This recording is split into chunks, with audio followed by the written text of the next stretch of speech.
நரசிங்க முனையரையர்னு ஒரு நாயனார் 63 அவர் மாதந்தோறும் திருவாதிரை நட்சத்திரத்துக்கு சாமிக்கு அபிஷேக அர்ச்சனை எல்லாம் பண்ணி அடியார்களை நிறுத்தி பாத பூஜை பண்ணி திருநீர் பூசண அடியார்களுக்கு 100 பவுன் வச்சு கொடுப்பார். 100 பவுன் 100 பவுனுப்பா. இப்படியே கொடுத்துக்கிட்டு இருந்தார். அந்த ஊரில் ஒரு சோம்பேறி இருந்தான். அந்த சோம்பேறிக்கு காசு கிடைக்கல. இந்த சமாச்சாரத்தை கேள்விப்பட்டேன். உடனே சாமியார் வேஷம் போட்டுட்டேன்.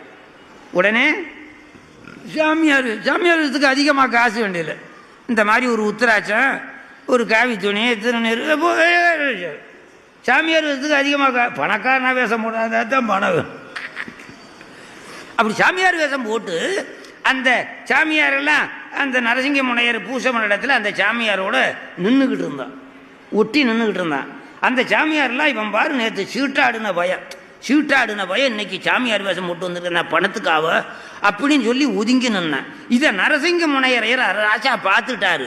பார்த்த உடனே என்ன பண்ணிட்டாரு, திருநீறு பூசணவனை இகழப்படாது அப்படின்னு சொல்லி அந்த பழைய சாமியாருக்கெல்லாம் வழக்கம் போல 100 பவுன், இந்த புதுசாக விட்டாம்பார் அவனுக்கு 200 பவுன்.